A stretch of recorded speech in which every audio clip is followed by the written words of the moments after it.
Doctor Yunus সহ যারা উপদেষ্টা ছিলেন তারা যেন দেশ ত্যাগ করতে না পারেন।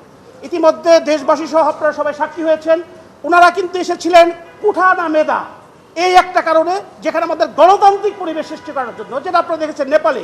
কিন্তু ওনারা এসে আমাদের প্রতিষ্ঠিত 1979 থেকে যে টিকা দেওয়া হতো হাম বাম যেটা বলা হয়, যারা জাদুঘরে চলে গিয়েছিল, সেইটাকে ওপেন টেন্ডার ব্যবস্থা করেছিল। যে কারণে ইউনিসেফের আমাদের কান্ট্রি ডিরেক্টর উনি বলেছিলেন Rana forward God sake please don't do. তারপরেও তারা এটা করেছে, যে কারণে আজকে আমাদের শত শত শিশু মারা যাচ্ছে এবং আপনাদের রিপোর্টের মাধ্যমে মানুষ দেখছে।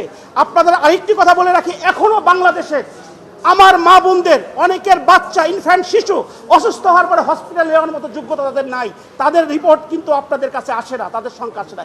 এই যে হত্যাকাণ্ড, এটা পরিকল্পিতভাবে, কারণ হচ্ছে ডক্টর ইউনূসের আরেকটি ইনফরমেশন আপনাকে দেই, উনি শুধু ওনার এই বাংলাদেশ গ্রামীণ ব্যাংকের শেয়ার চেঞ্জ করেনি, সম্পদ শুনেছেন সম্পদ নামে, যেটা আপনি নগদের মতো বিকাশের মতো একটা, যেটা কোটি কোটি টাকা লেনদেন করেছেন, আদম ব্যাপারে লাইসেন্স থেকে সবই নিয়েছেন, শেয়ার ধারাবাহিকতায় এই আমাদের জীবনের সাথে সম্পৃক্ত, যেখানে জিরো লেভেলে চলে গেছে হাম বাম যেটা, সেটাকে উনি বন্ধ করেছেন শুধু প্রাইভেটের জন্য।